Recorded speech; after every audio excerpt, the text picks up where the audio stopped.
नमस्कार दोस्तों, आज हम बात करेंगे प्रतिपदा श्राद्ध के बारे में।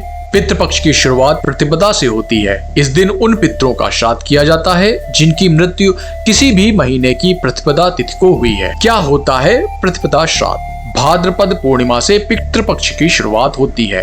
ऐसे में अश्विन मास की प्रतिपदा से लेकर अमावस्या तक विधि विधान से पितरों के निमित्त श्राद्ध, पिंडदान व तर्पण करने का विधान है। पितृपक्ष एक ऐसा अवसर होता है जब हम श्राद्ध, तर्पण व पिंडदान के जरिए अपने पितरों द्वारा परिवार के प्रति निभाई गई जिम्मेदारियों का ऋण चुकाने का प्रयास करते हैं। मान्यता है कि इस दिन पितृ धरती पर आते हैं और अपने वंशजों द्वारा किए गए श्राद्ध, पिंडदान आदि कर्मों से प्रसन्न होकर उन्हें सुखी जीवन का आशीर्वाद देते हैं। हालांकि एक छोटी सी भूल आपके पितरों को नाराज कर सकती है।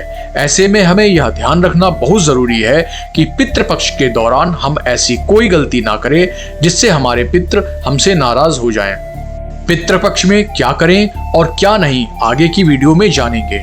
चैनल पर अगर नए हैं तो चैनल को सब्सक्राइब कर लें ताकि महत्वपूर्ण जानकारी आप तक पहुंचती रहे। प्रतिपदा श्राद्ध का महत्व।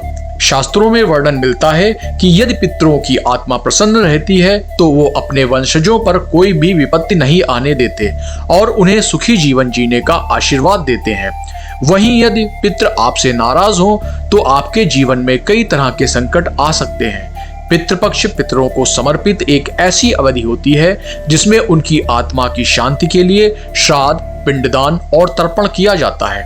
ऐसे में जिन जातकों को अपने नाना नानी का श्राद्ध करना है उनके लिए पितृपक्ष में आने वाली प्रतिपदा तिथि विशेष महत्वपूर्ण है। इसके अलावा जिनकी मृत्यु प्रतिपदा तिथि पर हुई है उन पूर्वजों के निमित्त भी इस दिन श्राद्ध कर्म किए जाते हैं। गरुड़ पुराण में कहा गया है कि जिस घर में पितरों का श्राद्ध, पिंडदान आदि होता है उस कुल में कभी भी यश, कीर्ति, धन, सम्मान, पारिवारिक सुख व संतान की कमी नहीं होती। प्रतिपदा श्राद्ध कैसे किया जाता है? प्रतिपदा श्राद्ध के लिए सुबह उठकर स्नान करें और स्वच्छ वस्त्र पहनें। इसके बाद देव स्थान व पितृ स्थान को गोबर से लीप कर या गंगा जल छिड़क कर शुद्ध कर लें। इस दिन घर की स्त्रियां अपने मन में पितरों के लिए आदर भाव रखकर भोजन बनाएं। श्राद्ध के दिन किसी श्रेष्ठ ब्राह्मण, दामाद या भतीजे को अपने घर भोजन के लिए आमंत्रित करें। मान्यता है कि उनके भोजन करने से पितृ विशेष रूप से प्रसन्न होते हैं। इस दिन श्राद्ध करने वाले जातक को घर आए अतिथि या ब्राह्मण का पैर स्वयं धोना चाहिए। ब्राह्मण के निर्देश के अनुसार पितरों के निमित्त तर्पण, पिंडदान, पंचबलि आदि अनुष्ठान संपन्न करें और पितरों की आत्मा की शांति की प्रार्थना करें।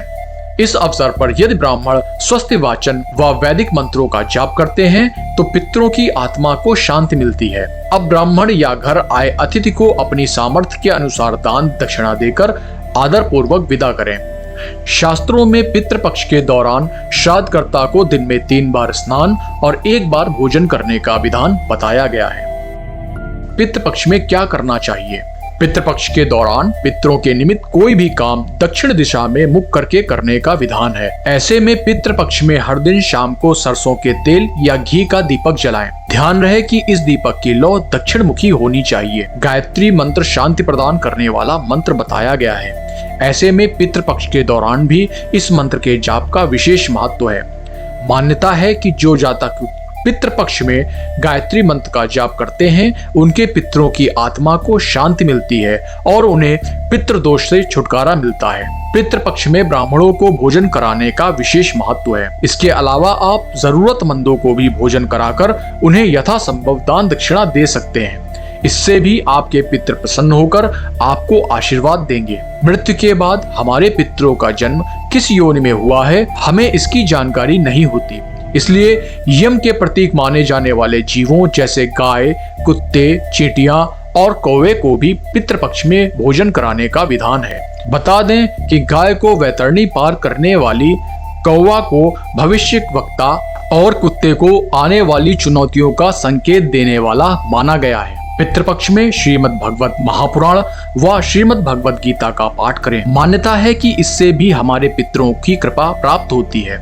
इसके साथ ही अपने पितरों के लिए व घर के सभी वरिष्ठ सदस्यों के लिए अपने मन में आदर भाव रखें। पितृपक्ष के दौरान क्या नहीं करना चाहिए। पितृपक्ष में कोई भी शुभ या मांगलिक कार्य ना करें, ना ही इस समय में किसी नई वस्तु की खरीदारी करें। इससे पितरों की आत्मा को दुख पहुंचता है। श्राद्ध पक्ष में तामसिक भोजन निषेध माना जाता है। ऐसे में मांस, मदिरा आदि का सेवन ना करें। इसके अलावा लहसुन प्याज के प्रयोग से बना भोजन भी करने से बचें।